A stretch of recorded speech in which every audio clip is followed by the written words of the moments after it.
What is up, everybody? It's your boy Clint from the Die Hard MMA podcast. I am here with my post-weigh-in recap. This is for UFC Vegas 9. Alistair Overeem versus Augusto Sakai. Let's dive straight on into this bad boy.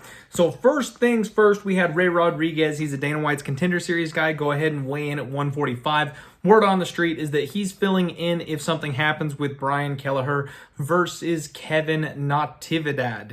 And he made weight. He looked fine on the scales. I don't know that we're going to need him in this case, though. So just wanted to mention that in case something happens and we get a last-minute switch. There you go. First fight of the evening, we've got Cole Smith taking on Hunter Azure. Cole made 135. Azure made 135.5. Cole walked very, very comfortably to the scale. He looks absolutely shredded, looked really good. Hunter Azure, big flex. He was ripped up as always. Just great physical condition from this guy. That's something we always see from him. When they did the face-offs, Cole was not quite as big as I expected him to be. Hunter Azure scaled up against him pretty well. It was a good face-off, and that was something that I was kind of concerned with. The only real path to victory that I see here for Cole Smith is if he's able to just kind of weigh on Hunter Azure, use that size, use that height advantage, tire out Hunter Azure, and then eventually start getting those takedowns. With Hunter Azure sizing up the way that he did against him, though, Hunter Azure is not a small man, so I don't know. I'm going to stick to my guns here. This is a pass for me. I'm not actually going to place a bet on this one, I don't think. But my lean still here is Hunter Azure. He's still sitting around minus 225. That's a bit too much of a price. I really don't want to trust him at that number. The over 2.5 is minus 240. I think that's not a bad spot if you're looking for pieces to parlay and things like that, because Cole Smith is not much of a finisher. He's a grinder. And then Hunter Azure, unless he finds that button and shuts the lights off, he's probably going to work his way to a decision as well. So I'm not really feeling much on this fight. I'll be completely honest. I don't see many good spots here, and I don't really want to trust either guy. If you want to roll the dice on Cole, he looked in great shape. I don't really blame you. He's the bigger man. He's going to be looking to grapple. It's the small cage. Opportunities are going to present themselves, but I'm going to go ahead and pass here on this one. We've got Alexandr Romanov taking on Marcos Rogerio de Lima, and Romanov came to the scales at 259 pounds. He is a big old boy, let me tell you. He took the mask off, big old cheesy smile and big flex. I like this guy. I think I'm going to like him. He's got a positive attitude. He always seems to be smiling and giving the thumbs up. He's a welcomed addition, in my opinion. Marcos Rogerio de Lima came in at 260.5, and this guy is thick. He is all mid to lower body. You can see the muscles in his arms, his shoulders, his chest, and then after that, it's straight flab. He's got a big old gut on him and probably carrying him around way too much. He's one of these guys that I feel like he should be able to make 205 relatively easily if he took himself seriously. But he's got that gut on him, and he's got all that lower body strength. And yeah, it's going to be tough for Romanov to get under him, and that's kind of the only problem that I see here. I did go ahead and pull the trigger on Romanov. Once again, we've beaten a line movement. I got him at a pick'em price at minus 110. Romanov is now sitting around minus 145, and just the size difference between these guys, I think the under is in play here in this fight. I mentioned that on my Total Madness video, that if you can get the under 1.5, I think it was sitting at about minus 150 when we did the video. It's minus 160 now, so money's coming in on that under. I think that makes sense. Marcos Rogerio de Lima only has about one round of gas in him, and he can land that big KO bomb, or he's going to get taken down. And if you're under Romanov, you're probably going to get pounded through the mat. So I like that under 1.5. That might actually end up being something that I jump on or include in like a Hail Mary type of parlay situation. Andre Muniz taking on Bartosz Fabinski. Andre Muniz came to the scale at 185.5, absolutely shredded. This dude's got a huge back. We see that on, jiu-jitsu players and stuff like that, or big-time wrestlers that take things seriously. Sean Brady last week is a guy that comes to mind with that. I always love to see it. Bartosz Fabinski came in at 184.5. Business as usual. No real flex from him or anything. Just kind of looked normal on the scale. What really shocked me is the total size difference between these two men. I knew that Muniz was going to be bigger. We know that Bartosz is coming up from 170 to 185, but damn, dude.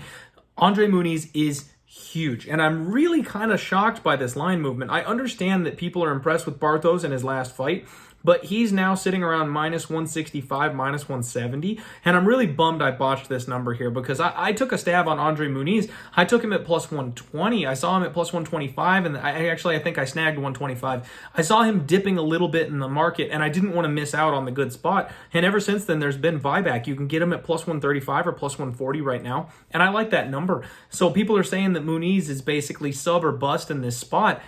That maybe is kind of true. But Bartosz is older, he slows down, and he's going to be forced to wrestle this bigger man, which he had success against Darren Stewart, but Darren Stewart sucks at grappling. This is high-level black belt Andre Muniz. He knows his way around the mat, so this isn't necessarily going to be a cakewalk for Fabinski, and he's going to be fighting uphill with all that extra size and weight. I like Muniz as a dog here. I'm just bummed I missed the best of the number. Viviane Araujo taking on Montana De La Rosa. Araujo comes in at 126, De La Rosa 125.5, and honestly, I'm a little disappointed. This was one of my put a pin in it, watch this spot. I was really hoping to be able to move in on a dog here.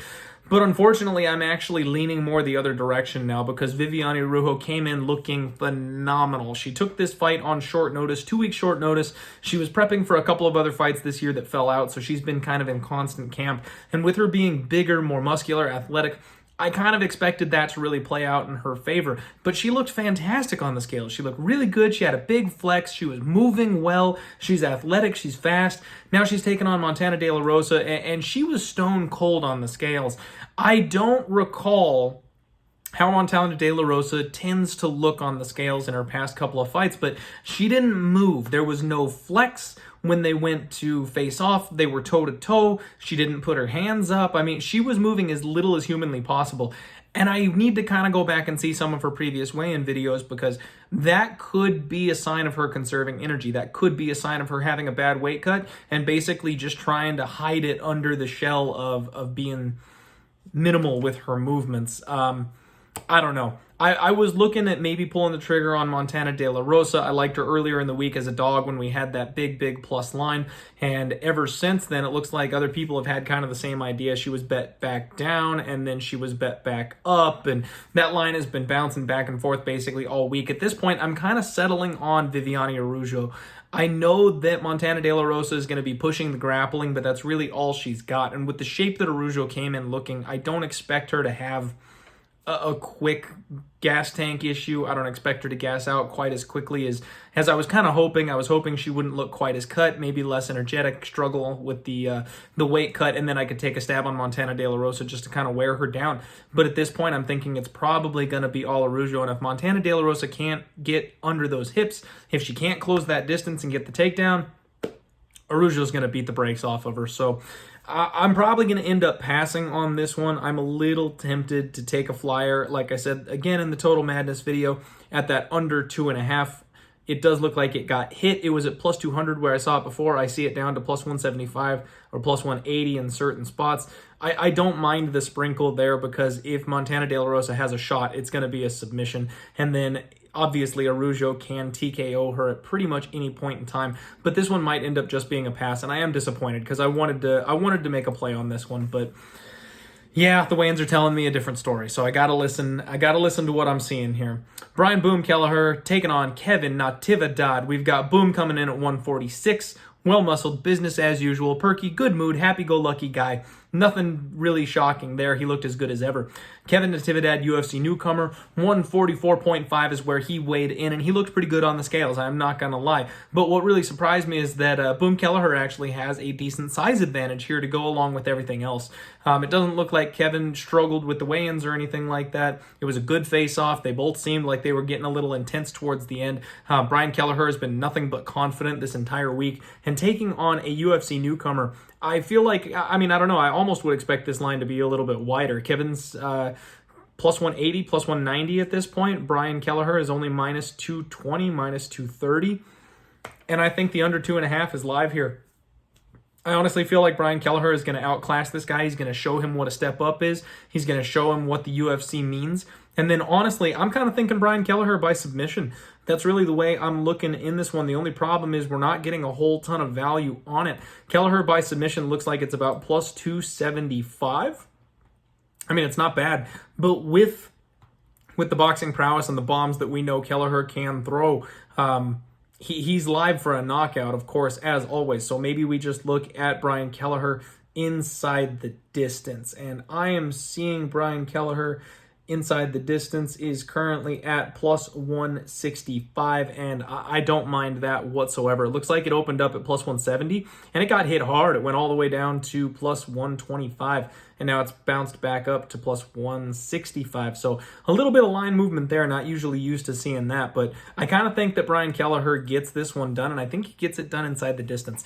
I think Kelleher is a decent parlay piece in this spot. I think taking that under 2.5 is a good spot, so if Natividad goes balls to the wall and ends up coming after Kelleher and catches him in something, well, there you go. You cover both your bases on that one. You're just not getting quite as good of a price. That plus 165 doesn't sound half bad on Boom Kelleher to me. I'm going to say second round submission. Guillotine. Michel Pereira coming on against Zelim Imadaev. Oh, I missed one. Sorry about that. Thiago Moises taking on Jalin Turner. Thiago Moises comes in at 155.5, looked good, nothing exciting. Thiago Moises, kind of like Brian Kelleher, one of these guys, consummate professional, just always comes in, always looks good, always in shape, never really seems to struggle with the weight cut either.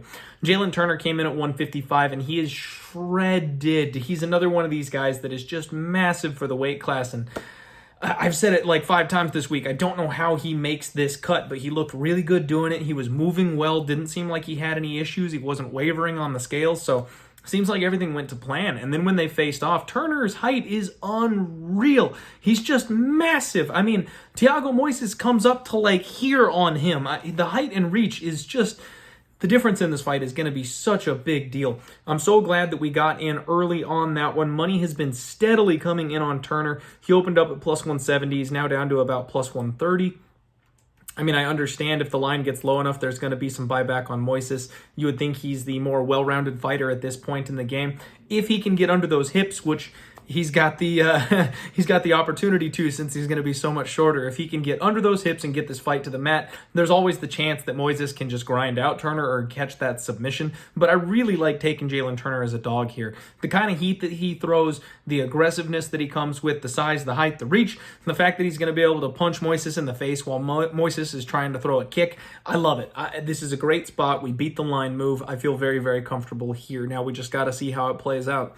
Michel Pereira taking on Zelim Imadaev, and this one is the one that's a little bit interesting. So Michel Pereira is 170.5, and you can see right away, I always love it. He's got those giant red cupping circles like all over him. If you're wondering why he looks like a Dalmatian, that's why. He's a big believer in cupping, and you see it on his Instagram, you see it at his weigh-offs every damn time. He's always got them all over the place. He was exciting. He's energetic, as always. I'm surprised he didn't do a backflip at the weigh-ins. Big flex. I mean, this guy's physicality is just unreal. And he's big for 170, too. So Zelim Imadaev came in at 171. He had his sunglasses on, so it's kind of hard to see his face. I don't know if he was sucked out or anything like that, but he looked good based on his body. He looked pretty good. Decent flex. And then the weigh-ins, really, the face-offs is where this thing got interesting. Michel is a decent bit bigger than Zelim Imadaev. I wasn't expecting him to have quite that big of a size advantage. I mean, that's kind of the story of this whole weigh-in situation this week is a lot of these people have massive size advantages here, and Michel is going to be the one that gets that checkbox here in this fight. Zelim Imadaev, though, came out, and they got a little heated. They got into each other's faces. They started talking. Not sure what was said at this point, but Imadaev had enough, and he shoved off Michel's face. I mean, like, dang near open hand slapped him. Like, got into... Dana had to separate these two. He had to get between them, and we could have had a brawl right there at that moment, because Zelim was not messing around. Honestly, I had a lean to Michel Pereira earlier in the week, just being the bigger man, the more athletic man. Zelim Imadaev seems to not be a wrestling type of Russian, so I don't know that he's going to bring that game plan. And if Michel Pereira is now, maybe personally affronted because of what Zelim did, I would definitely side that way. I warned everybody, don't put your money on this fight because both these guys are so untrustworthy, so inconsistent, but if I had to pick, I'm going to stick to my guns here. I'm going to say Michel Pereira gets this fight. I almost feel like the UFC is trying to get him back on track. I think they realize Zelim is kind of a busted prospect at this point, but this is just a fun fight. It's a win-win for them. They get a highlight reel knockout from somebody, but Michel Pereira should have won that fight with Diego Sanchez, and when he didn't, that kind of derailed everything. So they're looking to get him a win here, and I just think that size advantage is going to make a difference. The crazy kind of stuff that Zelim throws, though, you just never know what's going to happen. This could be an illegal DQ situation. This could be a first-round knockout. This could be a 3-round slobber knocker. Maybe one of these guys decides they're better at grappling than the other, and it's the most boring fight we've ever seen. All the cards are on the table for this one. I'm very, very excited to watch this fight. Now we've made it to the co-main event. Ovince St. Preux taking on Alonzo Menifield. OSP came in at 205.5. He looked much, much better. He weighed in just a couple weeks ago for this fight, and I know I talked about on my podcast that he would probably be the one that suffered more from this quick turnaround, this dual weight cutting type of situation, and he paid tribute to our Black Panther. Rest in peace, my man. He gave the Wakanda Forever salute there up on the scales. Gotta love seeing that. And Alonzo Menifield came in at 204.5, and geez, there's nothing else to say about this guy. He's just a physical specimen. He's a brick shit house. I don't know how else you want me to talk about it. There's nothing to take from this guy's weigh-ins because he is always chiseled out of marble. But he moved really, really well, looked good, and that was really the big concern, is that maybe he would have slowed down, put on a little extra weight, anything like that with the short turnaround. None of that was there. He looked phenomenal. Then they face off, and here we go with the size again. OSP is a guy that looks at home at heavyweight. He towered over Alonzo Menifield. And the fact that the fact that OSP looked in better shape, you could actually see his abs this time. That was something that I mentioned in the last fight, is that it was a pretty quick turnaround from his heavyweight fight against Big Ben Rothwell. Makes that cut down. Didn't look that great, in my opinion, on the scales. The fight gets pulled off for COVID. Now we reset a couple weeks down the road, and somehow OSP looks better to me. I don't know. I ended up pulling the trigger on Alonzo Menifield last time. I decided last second that I think he's going to go ahead and get the win here.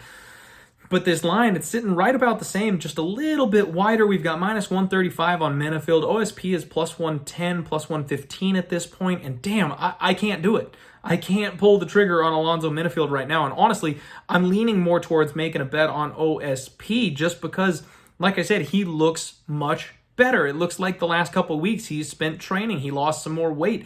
If his cardio checks out, if he's in shape, then he's going to be ready to go here.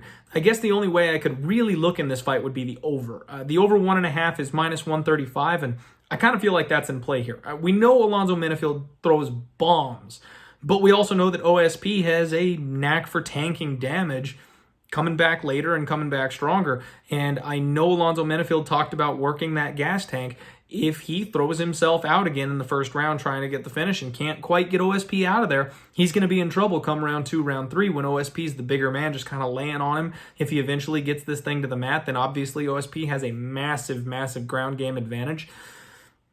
I can't touch it. I just can't touch it. I would love to go to bat for Alonzo Menifield. I like the kid, but this is a big, big step up for him. And the fact that OSP came in looking better instead of worse on the scales keeps me completely off of this one. The over 1.5, like I said, is maybe the look that I'm having here. I don't know if I'm going to pull the trigger on that one either, because we saw what happened against Michel Olegzaychuk. He came out, couldn't quite get OSP out of there, and then because he ran out of gas, OSP put him on his back and choked him out at the very beginning of round 2.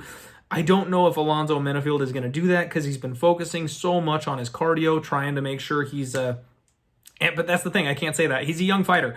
Young fighters make young fighter mistakes. And if he comes out here and hurts OSP, if he clips him early, he will look for that kill shot. And if he looks for that kill shot and can't quite get it, he will tire himself out. So this fight at this point is a stay off for me. Be sure you follow me over at Diehard MMA Pod on Twitter. If I do add any bets or plays today or tomorrow, I will be tweeting those out for everybody to see.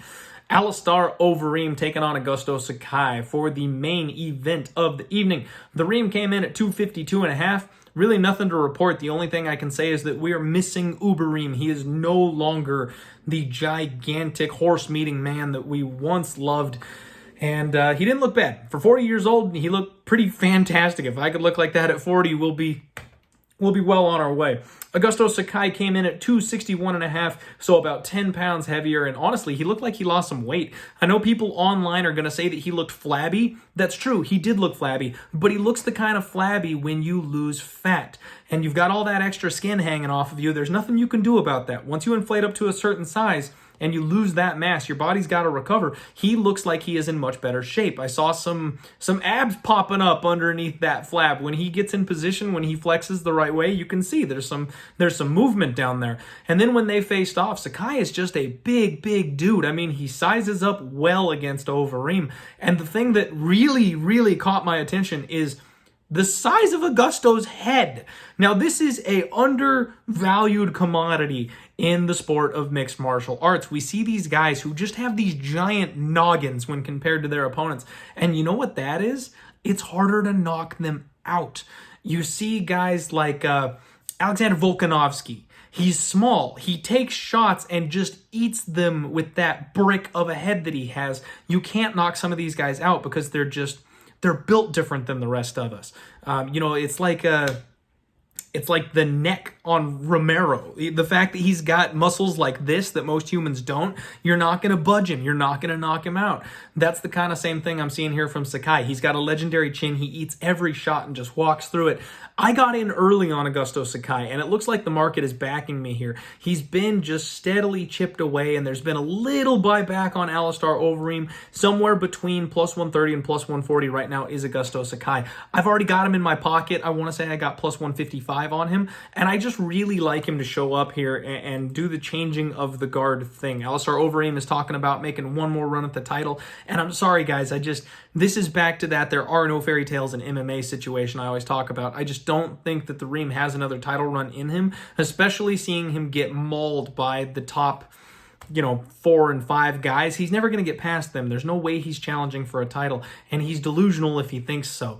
If Alistair Overeem can consistently get this fight to the mat, maybe he grinds out Augusto Sakai, but I think he's got to finish him. I absolutely think that Alistair Overeem has to finish Augusto Sakai to win this fight, because if he doesn't, Alistair Overeem is 40 years old. No matter how good he looks, this man slows down.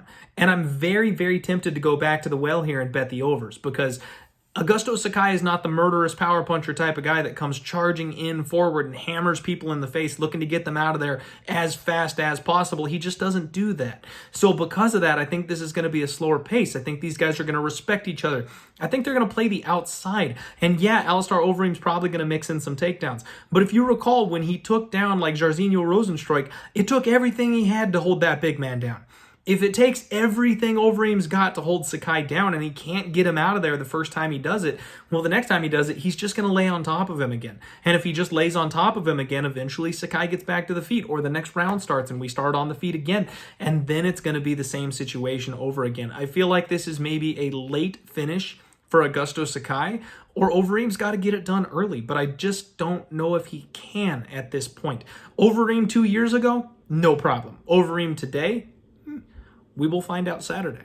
That is the post-weigh-in recap, everybody. Thank you all so much for hanging out with me. You can find me over at DieHard MMA Pod on Twitter. And for those of you keeping track, the lucky beard is back. That's right. I shaved it a couple weeks ago and we had a couple losses, but we're back, baby. Got the rest of the haircut, but the beard looking fly. So let's go ahead and make this cash on Saturday. Good luck on all your bets, even if you don't agree with me. Even if you go the other way on a bet, that's okay. I will high-five you if you win that cash, but let's go ahead and beat those bookies. Make sure you subscribe here to Odds HQ. Give the video a like and a share for me, and we'll see you Saturday.